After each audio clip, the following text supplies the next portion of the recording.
Part 4. The Takeaway.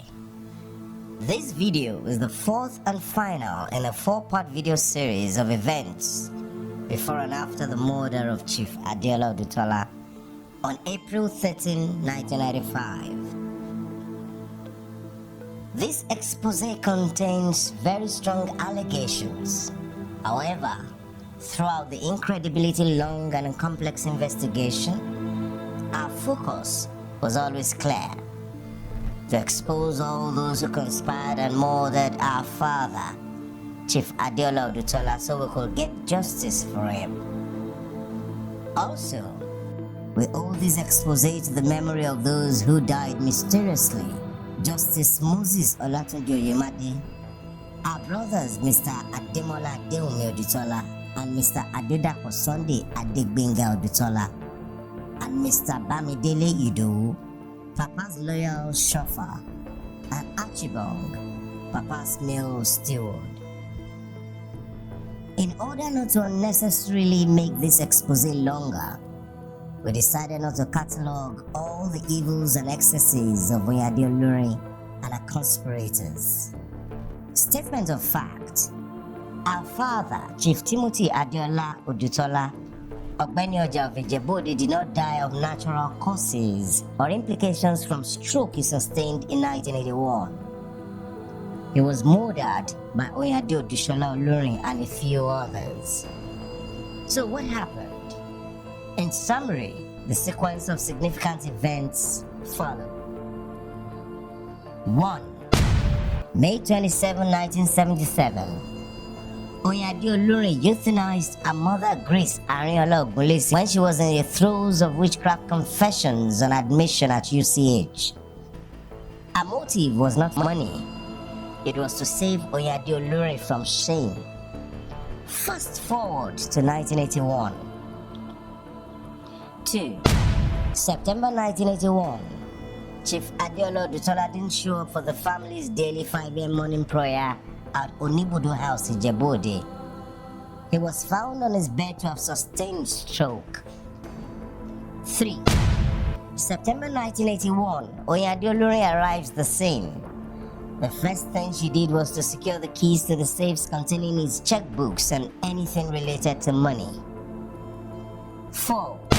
September 1981. To the disappointment of Oyinade Olurin, Dr. Ademola Odutola provided first aid to Chief Adeola Odutola, and while keeping an eye on him, she had her younger siblings called to notify his first-generation children. Dr. Olashimbo, his personal physician, was there to assist. He didn't leave Onibudo House, Ijebu-Ode, for UCH Ibadan until about 6 p.m. Oyinade Olurin had hoped that he will die that year. 5. September 1981. Mr. Adedapo Odutola, Chief Odutola's third son, visits him in the hospital. As he was about leaving the hospital, Oyinade Olurin approached him and suggested that he should encourage Chief Odutola to write his will. Mr. Sunday was annoyed by Oyinade Olurin's avaricious request, would not entertain a self-centered request. 6. November 1981. Chief Adeola Odutola is discharged from University College UCH Ibadan. Oyinade Olurin, pretending to help him, orders an electric chair that will prevent him from developing and using his back muscles. 7. December 1981. Chief Odutola summons a family meeting at Onibudo House, Ijebu-Ode. During the meeting, Olufunmilayo Adeyemi Odutola exposes Oyinade Olurin of practicing Chief Adeola Odutola's signature. Chief Odutola strongly reprimands Oyinade Olurin, promising to prosecute on any further occurrence. She is mortified and left the meeting immediately. She will not return to Onibudo House for an extended time. Oyinade Olurin would much later, a decade and a few years, forge Chief Adeola Odutola's will. Fast forward to 1995. 8. Sunday, April 9, 1995. Unknown to Chief Odutola, countdown to take his life had just started. Modupe Adewunmi Odutola Mama Yinka, mother to Oyeyemeka Adeboye, a key player in his murder, cunningly excuses herself from Onibudo House, Ijebu-Ode, on pretext that she was visiting her children in Lagos. She didn't return until after she was sure that Oyinade Olurin and 2 others had kidnapped and murdered Chief Odutola. 9. Monday, April 10, 1995. Oyinade Olutola Olurin, Adebisi Adejumoke Bate, Folashade Shofola, Olabimpe Oshinaike, Olufunmilayo Adeyemi Odutola, Adeshola Oluyayemisi Adeyemi, and Adejoke Omobalanle Fadina raid Chief Adeola Odutola's safes and cut away with documents of landed properties and gold jewelries. 10. Tuesday, April 11, 1995. Oyinade Olurin drove down to Onibudo House in Ijebu-Ode to withdraw Chief Odutola's blood on pretext of a medical test, apparently for witchcraft rituals. 92-year-old Chief Odutola voiced that he was doing just fine and didn't need any medical test. Oyinade Olurin had him restrained and took his blood anyway. 11. Thursday, April 13, 1995. A day of infamy. Oyinade Olurin deceptively notifies a few family members that the condition of Chief Odutola's health was critical and that she was heading to Ijebu-Ode from Ibadan to take him to the University College Hospital, UCH Ibadan. According to his wife of 40 years, Mrs. Adeola Odutola Mama Bisoye, who had taken care of him that morning and was the last family member to see him alive before he was kidnapped, he didn't have any medical emergency. 12. Thursday, April 13, 1995. As Chief Adeola Odutola, 92 years at the time and 2 months shy of his 93rd birthday, was being forced into a waiting ambulance, he requests for his cap. A man of habit who never went out without his cap. Apparently, Oyinade Olurin contemptuously declined his request. 13. Thursday, April 13, 1995. Before family members, Oyinade Olurin had cunningly notified about the declining status of Chief Adeola Odutola's health, arrived at Onibudo House in Ijebu-Ode. Oyinade Olurin, Adebisi Bate, and Adeshola Adeyemi had forcefully taken Chief Odutola out of his permanent residence in an ambulance. In the ambulance, they bludgeoned apparently for witchcraft ritual and euthanized, murdered him. Chief Adeola Odutola will not come back again alive to his residence. 14. Thursday, April 13, 1995. Family members who inquired about Chief Adeola Odutola at the University College Hospital, UCH Ibadan, were shocked to learn that Oyinade Olurin had taken him directly to the Department of Anatomy, University of Ibadan, UI. They feared for the worst. Chief Odutola was most likely certified dead by Oyinade Olurin, or possibly one of our stooge doctors. No one in the family had seen a death certificate with the cause of death. 15. April 15 to April 26, 1995. Some family members who went to view the corpse of Chief Adeola Odutola at the Department of Anatomy, University of Ibadan, saw lacerations on his forehead and blood running down his nostrils. When Oyinade Olurin was confronted about the source of the lacerations and blood running down his nostrils, she was mute. 16. Thursday, April 27, 1995. Lying in state of the corpse of Chief Odutola, Oyinade Olurin and her conspirators had Chief Odutola embalmed at the Department of Anatomy, University of Ibadan, to hide the visible lacerations on his forehead and cover their tracks.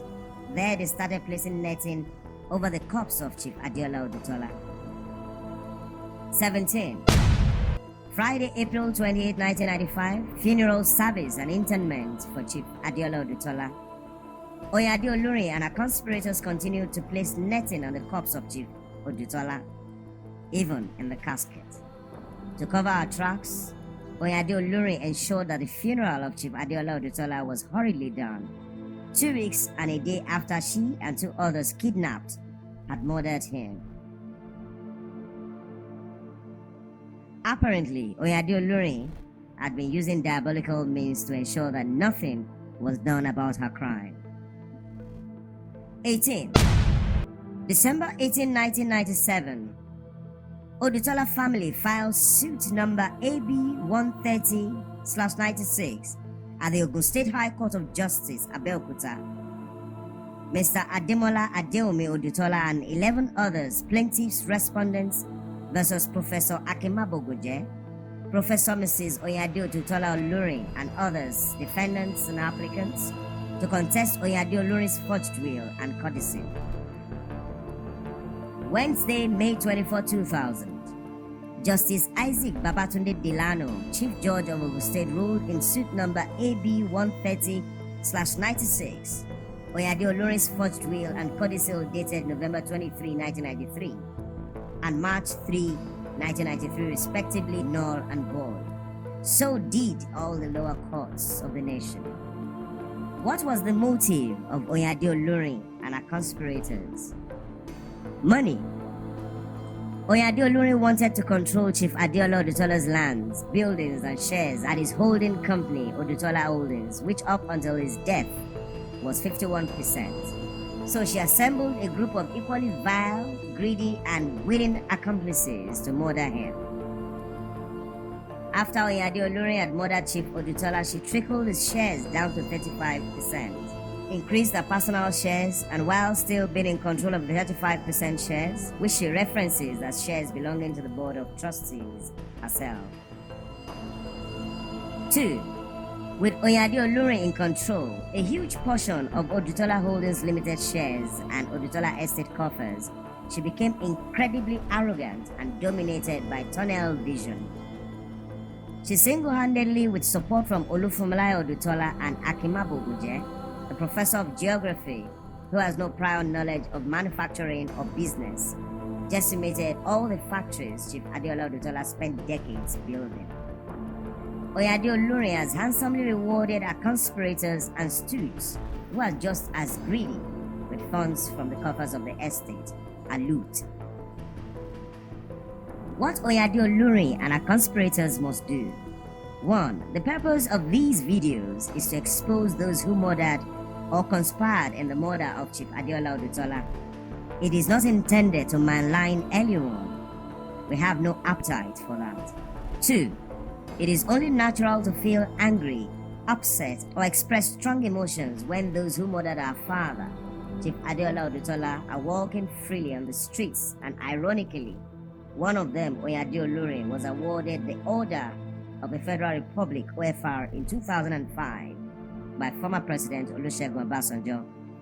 This is not surprising since there are many photos in circulation of fraudsters posting with government officials. 3. Therefore, based on preceding incontrovertible evidence and current state of the Odutola estate under the headship of Oyinade Olurin, 26 years after Chief Odutola was murdered, she must prove to you, the jury, that she and her conspirators didn't murder Chief Adeola Odutola. 4. Since Oyinade Olurin and her conspirators murdered Chief Adeola Odutola, they have made no contribution to the Odutola estate. They have decimated its factories, been stealing, raising buildings and selling properties belonging to the Odutola estate with impunity. Details of their wicked acts have been provided in part 3 of these videos. What Oyinade Olurin and her conspirators must not do. 1. Sure, Oyinade Olurin and her conspirators would want to save their skins by maintaining that what was published here is untrue. That A. They have been mischaracterized. B. The authors have mental issues. C. It is all contrived, fake, fabricated information. Or D. They don't have time for stupid, ridiculous, and malicious allegations. 2. Those responses have been made in the past. They are not sufficient to extricate them from fraud and murder charges. There is incontrovertible evidence provided by corroborating documents, photos, videos and audio recordings, not counting additional archived documents, videos and audio recordings, especially from those who chose to remain anonymous. 3. Information will be made available in court when Oyinade Olurin and her conspirators are confident of defending themselves in court. Also provided in this video is YouTube link to a letter Mr. Adedapo Sunday Odutola addressed to Oyinade Olurin on November 26, 1997, accusing her and her conspirators of fraud and murder. She never responded to his letter. Additionally, her December 13, 1995 response letter to Mr. Ademola Adewunmi Odutola's letter, dated October 30, 1995, is included as YouTube video for corroborating and reading information. Surely, these videos could not have been produced by those with mental health issues. Why you shouldn't believe anything these murderers and their progeny say? Some factions in the family, particularly those associated with Oyinade Olurin, have been maligning Chief Odutola's name and reputation, claiming that Papa was wealthy only because he had used diabolical means to limit the success of his male children. That statement is beyond lies and only used as a ploy of a deception. Entertaining such a statement is incredibly ridiculous and is only part of the deceptive tactics used by these individuals who are the personification of evil. Oyinade Olurin and her conspirators are the ones who have been using diabolical means to control the Odutola household and cause havoc to Chief Odutola's biological children. Papa, Chief Adeola Odutola, had been very successful right from when he started out in life. He was hardworking and disciplined. Wealth and longevity were gifts God Almighty bestowed on him and his younger brother, and only full brother, Alhaji Jimo Akintola Odutola, who was equally very successful. These delusional and vile people are living in a world of their own invention, only occasionally punctuated by truth from outside. It is actually the likes of depraved Oyinade Olurin, Adebisi Bate, and Modupe Adewunmi Odutola ni Oduwole Mamayinka, who had been engaged in witchcraft against the men in the family so they can have full control of resources and coffers of Odutola estate. So, why not take Oyinade Olurin and her conspirators to court? It is nauseating to see frauds and murderers walking freely on our streets. They have been able to evade justice because in Nigeria, favorable judgment is bought in the courts. It is bought like any other commodity, such as buying a house, medical care, or an automobile. It is imperative that we expose their crime on social media. Now, you have heard the case and seen incontrovertible evidence. You decide if Oyinade Olutola Olurin, former professor of ophthalmology UCH Ibadan, Olabimpe Otushola Oshinaike, Folashade Aderonke Shofola, Olufunmilayo Adeyemi Odutola, a pastor, Adejoke Omobowale Fadina, Modupe Adewunmi Odutola Mamayinka ni Oduwole, Chief Odutola's last wife, and posthumously Adebisi Adejumoke Bate and Adeshola Oluyemisi Adeyemi are found guilty or not guilty of first-degree murder in the death of Chief Timothy Adeola Odutola. These are serious allegations which underscore the need for Oyinade Olurin and her conspirators to defend themselves in court. Isn't exposing the crimes of Oyinade Olurin and her conspirators risky? Everything we do in life has a margin of risk. We are not naive and understand that there will be the reprisals from these murderous individuals. They will fight with what they know best, witchcraft and possibly hired assassins. In 2 Chronicles 20:17, it is written, "Do not be afraid and do not be dismayed. Tomorrow go out against them and the Lord will be with you." Also in Deuteronomy 20:4, "For the Lord your God is he who goes with you to fight for you against your enemies, to give you the victory." Furthermore, remember, David the underdog crushed Goliath, not by his might, but by the might of God Almighty. Therefore, we know God Almighty will fight on our behalf, and victory is ours. Finally, Ephesians chapter 5 verse 11, New International Version says, "Have nothing to do with the fruitless deeds of darkness, but rather expose them." We have exposed the deeds of darkness. As expected, darkness will fight back. But then, light always trumps darkness.